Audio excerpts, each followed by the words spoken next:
If you've been to Palos Verdes, you know there's a certain charm about it, whether it's seeing horses walking down the side of the road, the cute little shops and restaurants you see tucked away in the different communities, all the way back to sitting down and enjoying a nice ocean view sunset.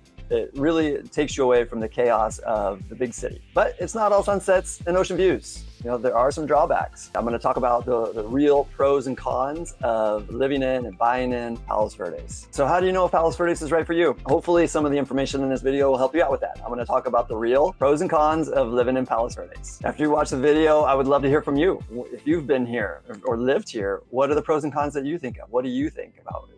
What did I miss? What should I have covered in here for anyone that may be watching it or reading these comments that want to get really the inside scoop? My name is Ben Larson, real estate agent with the Larson Realty Group, and I've helped a lot of people through this decision-making process. Some people, when they find out the pros and cons, they love it and they go with it. And then others, it's just not a fit. Fortunately, I've had a lot of these conversations and I know a lot of other areas locally that may be a better fit depending on what your situation is. Before we get into things too much, I just want to give you a quick backstory on Palos Verdes because I think it's an amazing story. The person that developed it, basically, his name's Frank Vanderlip. And he bought it sight unseen. He lived on the East Coast, bought 16,000 acres, sight unseen, and a meeting in about 10 minutes, supposedly. And so he bought the land. And so I just think it's an amazing story, and there's so much more to it. But one thing I thought was really interesting, Vanderlip's plan was to basically develop the whole thing, but it didn't turn out how he had hoped, and just never really went that way. Either way, though, I thought it was a really cool story. So the first topic I'm going to talk about is the schools. So this one is a little close to me. Of course, all my kids go to school here, and my wife actually works in the district as well. So I'm a little partial. I do think the schools are great, but they are. The testing proves it. So they're ranked very high, and so that is a big draw why people do come to Palos Verdes. There are 10 elementary schools. PV is a big area, so there are 10 elementary schools and 3 middle schools, and then 2 high schools. And what's unique about the high schools, the elementary and the middle schools, you go pretty much based on where you live. But for the high schools, there are 2 different high schools, and the kids get to pick which one they want to go to. And it varies. Sometimes more kids go to one or the other. There's different reasons why they choose, but that's, it's kind of personal preference, and it can change, over the years until they get there and they make the final decision.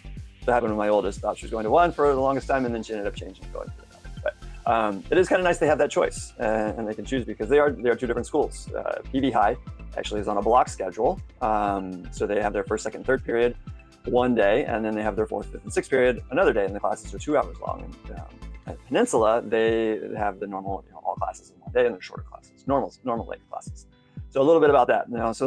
So schools are a pro in that sense, but how can a school be a con? If they're good schools. So a couple different ways. One is it's a lot of traffic. If you've been to PV, some of the roads there's only 2 lanes. There's only one way in, one way out.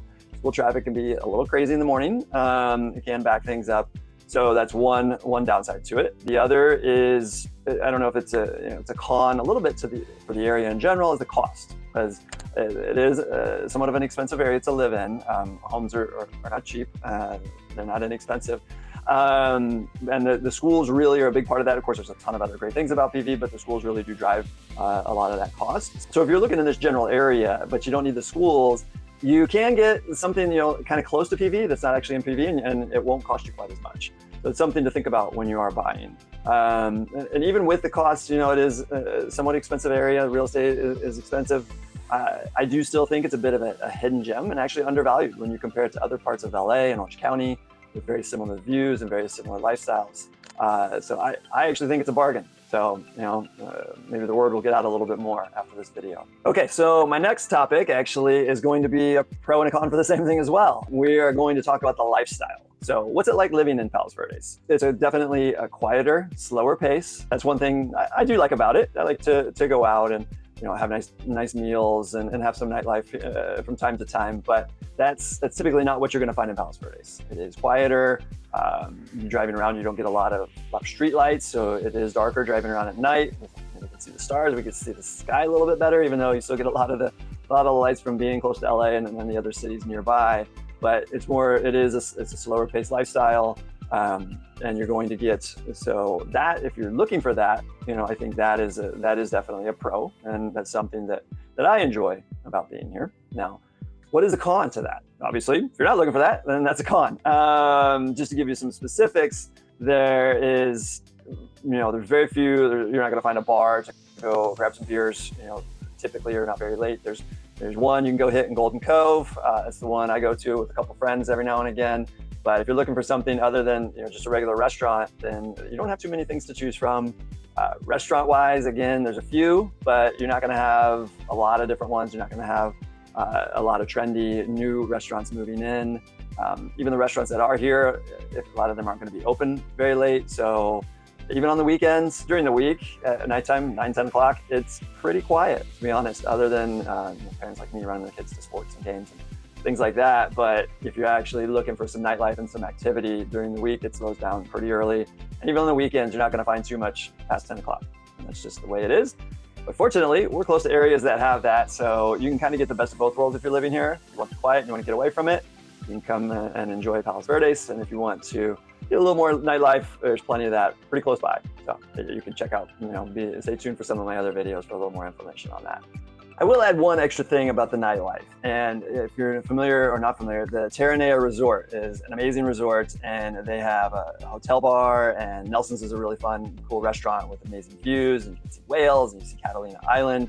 So you do have a little bit of nightlife there. So I don't want to sell it short too much, but the options are definitely limited to some other areas. But Terranea as a whole, as a resort, just to go stay and enjoy as a staycation, even if you live here. We've done it many times. It feels like you're away on vacation. So it's an amazing place to check out.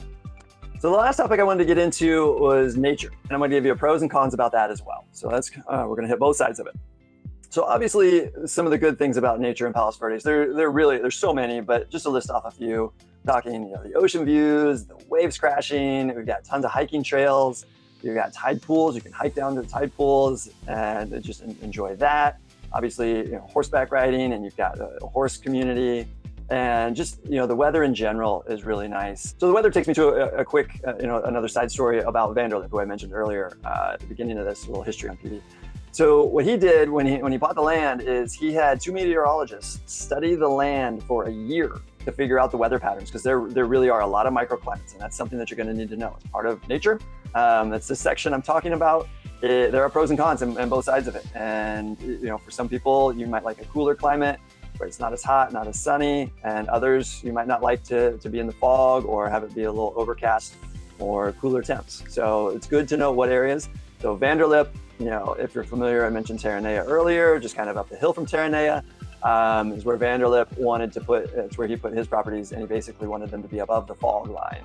So if you're on the Nana Bay, Malaga Cove, that area over there, up into Rancho Palos Verdes, kind of up that hill, you're going to get a lot of fog, and you're going to get some amazing ocean views if you're on the hill looking out, and the weather is clear. But you do get a lot of fog over there. The temperatures are cooler. You're also going to, on the other side of the hill, or even at the top of the hill, you're going to get warmer weather on the east side of Palos Verdes, on the east side of the hill, Paper Drive East, Eastview, some of those areas. It does get pretty warm, and you're going to want some air conditioning in most cases. These days, it's getting hotter. Maybe back in the day, they didn't have as many hot days as we do now, but that's just something I thought was interesting. Plays into the pros and cons. There are some microclimates, so depending on what you're looking for, what you like weather-wise, that will determine probably where you want to be in PV, and you can get really kind of one extreme to another for as much as extremes as we're going to get here in Southern California. So now let's talk about the cons of nature. And these are the ones, if you've heard about Palos Verdes, if you're looking into it, you've read anything about it, you have probably heard there have been some land movement, say landslides. There's really land movement. And without going too much into the backstory of it, years ago, they tried to build a road over the hill, and it caused some land to start moving, and it basically set it off. And now it's been moving for dozens of years. So it's been moving, but the problem was, as of this recording a couple of years ago, it accelerated. We had 2 really bad winters of rain, and it accelerated the movement. And there were some other issues that had happened. But a lot of people think it applies to all of Palos Verdes. So that's what you really got to be careful about and look into, so it doesn't deter you from something that you might actually be interested in.